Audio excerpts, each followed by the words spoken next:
Laken Riley's killer has now been found guilty on all charges in what has been a pretty quick trial here. We're going to cover some of the key points of this trial. Of course, with respect, Laken Riley's life is gone, and this can only do so much as far as retribution and justice for the life that was taken. There are some heart-wrenching videos that exist online that we're not going to play on today's show, but you guys can check them out. Through this trial, they've covered the police response to finding Laken Riley's body. The police officer who actually found her and responded gave testimony about her body and how she was found, largely exposed with her clothing messed up in a sexual assault that ensued during and after, presumably, the attack of this young woman. They have a recording of her 911 call, which unfortunately was too late in this brutal attack that she experienced. So that exists online. The body cam footage of her mother and family finding out that she was deceased also exists online. We will show none of that on today's show out of respect. But if you don't truly feel the weight of this issue, or you feel like you need more clarity on what it looks like when somebody goes through this, I would urge you to check out those videos. Now, we found out through this trial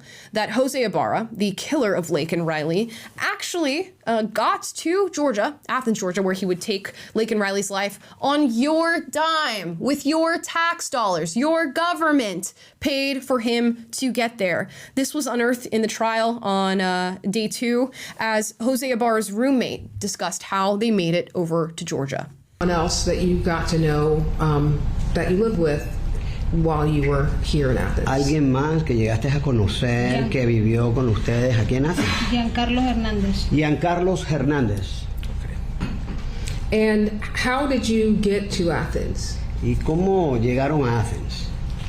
En Nueva York pedimos en Manhattan. In New York, we asked in Manhattan. En el Hotel Roosevelt. And Hotel Roosevelt. De Manhattan pedimos un vuelo humanitario aquí hasta Atlanta. In Manhattan, we requested for a humanitarian flight to come here to Atlanta. There you go, a humanitarian flight. And Jose Ibarra was apparently enjoying both humanitarian flights and hotels funded by you. You paid for it. You paid for this guy to be able to go from Manhattan to Georgia and take the life of a 22-year-old girl who was in the middle of her nursing studies, who was leading a beautiful life, had tons of friends, was out on a morning run, and ended up being sexually assaulted and having her head bashed in by an illegal migrant. We paid for that. Now, her stepfather, at the end of this trial, also took some time to address the court, address Jose, although I didn't even see him with his headset on in this clip. He needs a translator because he doesn't speak English. So I don't even know that he got to hear the diary entry that Laken Riley wrote, but in her diary, I think just the day before she was murdered by Jose Ibarra, she wrote a letter to her future husband, talking about how she was leading her life in a way, studying in the way that she was, working every single day to make herself into a wonderful wife for the future husband she had not met yet. And then she had her life taken by Jose Ibarra. Now, to get into even more graphic detail, sorry for those of you who do not want to hear this, she fought for 18 minutes with this guy as he was trying to assault her and take her life. This was covered in the trial. On February 22nd, Jose Ibarra put on a black hat, a hoodie-style jacket, and some black kitchen-style disposable gloves. And he went hunting for females on the University of Georgia's campus. And in his hunt, he encountered 22-year-old Laken Riley on her morning jog. And when Laken Riley refused to be his rape victim, he bashed her skull in with a rock repeatedly. That is what this case is all about. The evidence will show that Laken fought. She fought for her life. She fought for her dignity. And in that fight, she caused this defendant to leave forensic evidence behind. She also marked her killer for the entire world to see. The forensic evidence that he left behind in this fight is his DNA, and only his DNA and Laken's, underneath Laken's right fingernails. He also left behind in a struggle with her over her phone, because the court will hear that she called 911. He left behind his left thumbprint on her iPhone, which was found not far from her body at the crime scene. And it is that forensic evidence alone that would give you enough evidence to find him guilty as charged on the counts in this indictment. But the evidence in this case will come in basically three forms. There'll be forensic evidence, there will be digital evidence, and there will be video evidence. Okay.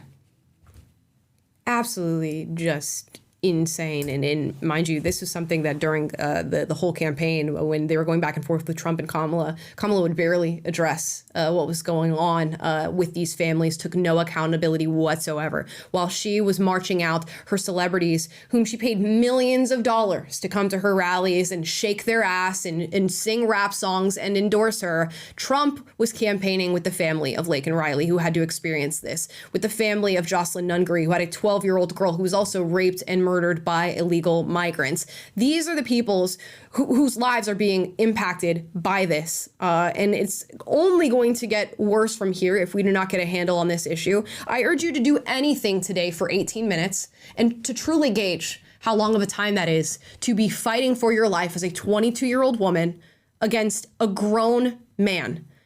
Absolutely appalling. And Bill Malugin, who covers the border, who covers illegal immigration, he summed it up in a tweet as far as the government failure here. He says the government failed Laken Riley at every step of the way. Her killer was in federal custody after crossing the border illegally. They released him. He was released again in a sanctuary city, New York City, after arrest. ICE was not notified. Then New York City gave him a taxpayer-funded flight to Georgia, according to his partner's testimony. It's unacceptable at every single level. Rest in peace, Laken Riley. Jose Ibarra also had a brother who was here illegally, who was also a criminal. So not only are these people criminals by entering this country illegally, but these two individuals went on to commit further crimes in this country, crimes before he committed the crime of killing Laken Riley, of beating her head in with a rock. Now, today he was found guilty on all charges. We'll roll the clip. Ibarra, illegal alien, accused of killing Laken Riley. Hearing the verdict now. Let's watch. Count 1, malice murder. I find the defendant guilty. Count 2, felony murder. I find the defendant guilty. Count 3, felony murder. I find the defendant guilty. Count 4, felony murder. I find the defendant guilty. Count 5, kidnapping with bodily injury. I find the defendant guilty. Count 6, aggravated assault with intent to rape. I find the defendant guilty. Count 7, aggravated battery. I find the defendant guilty. Count 8, obstructing or hindering a 911 call. I find the defendant guilty. Count 9, tampering with evidence. I find the defendant guilty. Count 10, peeping Tom. I find the defendant guilty. So there, even just to hear the counts, it sort of tells you the story of what he was up to that day and what he did to that young girl, and it's absolutely horrifying. And it doesn't matter like how much happens on the other end of this. You know, you close the border, you deport every single person who's here and who is not contributing and who is committing crimes and who is taking the lives of other American citizens. It does not get this family back their daughter. It doesn't get her back her life. It doesn't get her back the future that she had ahead of her. It does absolutely nothing. And it took all of this happening for people to sort of wake up and have a lesson learned here. And still on the other end of it, when we go through every single point at which our government has failed and failed Laken Riley. You paid for it. When he was captured and you had Border Patrol or ICE dealing with him, which was wasted time essentially because they took this man in and let him go. You dealt with that. When he committed crimes in New York City, you dealt with that. When he got his flights to Georgia, you paid for that. Now that he's gone through trial, every single person there who's employed by the federal government, you paid for that. Every single bit of resource, you paid for that. We're paying for him to go through our due process system as if he's an American citizen, and he's not. And now he's going to prison because you have a DA in this case, in this area, DA Deborah Gonzalez, who has decided that she's not going to allow the death penalty to be a sentence in this case. So he is going to go through our prison system, and every single day that this man wakes up and makes his bed and goes and eats, or every prison guard who has to deal with him, every single bit of air that he breathes, you are paying for. And even if he did get the death penalty and he was placed on death row, a lot of these inmates stay in death row for a very lengthy process, which you're paying for. The shot they'd give him to take his life, you are paying for. How insane is that? And all of this 100% preventable, as we knew who this guy was. He was detained on multiple occasions, and he should not have been able to enter the U.S. in the first place. So that's what justice looks like on the other end of this. And you can hear as the counts are being called out, as the charges of being found guilty are being read out by the judge, just the sobs from Laken Riley's family and those who knew her and those who gathered in court to hear her story. What justice is that? There's nothing. They get nothing for this, and still this guy gets to burden the American system. So that's what really exists here. So when people say like, oh, you're a conservative, you don't care about women, you don't care about women's rights, tell that to Laken Riley, except you can't tell that to Laken Riley. This is what she has gone through, and this is what her name is going to be for the rest of her life. Not even her accomplishments. Her name has been relegated to this experience that she's had and has been made into a political issue because it had to be made into a political issue, because these are the real life consequences of the policies that we advocate for. So we're not ending the show on a very happy note today. Had to talk about it. And I mean, it's a win insofar as this guy is no longer going to be able to take the life of another young woman. But how much of a win is that after you're screaming from the rooftops that this should not be allowed? And then she becomes the example that makes movement happen on the issue.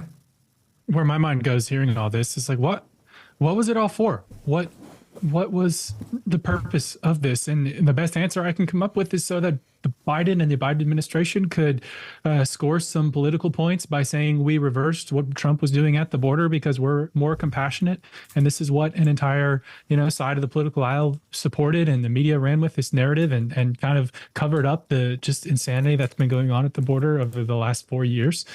What was that really why she had to die? It's utter insanity. And we've found out since that there's 14,000 murderers and 16,000 rapists at large in the United States now who came in illegally through the border. It's like, what was this really just for playing politics with people's lives? And I've mentioned it before, but I lost my great uncle to an illegal immigrant who was truck driving and struck my great uncle while he was on his morning walk. And it's like, well, this is the real consequences of I'm reminded of Gad Saad's quote of suicidal empathy. And we have this idea that, we're being compassionate, which is the generous interpretation that you're being compassionate and not just trying to secure political power, score points. But let's say it is for compassion. Well, good intentions are not the whole story. And you have to keep in mind reality. It's like you said before with regard to the trans bathroom issue, like one victim is too many. And we have to legislate based on truth, based on reality, based on the reality that there are evil, bad people out there who will take advantage of loopholes in women's bathrooms, who will come through an open border and commit acts of violence against our citizens. And if we allow that to happen on our watch, that's on us, and that it's inexcusable. And I'm grateful that justice has been served, at least to the degree that it can, short of bringing Laken back. And I'm grateful that we have seemingly reversed course as a nation as pertains to the border. But man, it's not satisfying. This never should have happened, and it is entirely inexcusable. Yeah, it's It's crazy. Not much more to say. No words. It was hard. It was hard to even watch the videos that were coming out of court, let alone try to place yourself in the shoes of the family members who had to experience this firsthand, and then to place yourself in the shoes of Laken, just to be out on a run and have to experience that literally out of the blue for 18 minutes. And again, I'll second this. Do anything for 18 minutes today, and understand how long that is, and to think about any sort of time you've had a stressful moment in your life and how a minute becomes an hour in that time, and then think about that times 18. It's just absolutely awful, terrifying, horrific. So in the small sense that she got justice today, I'm happy for her and her family, but that's where we're at.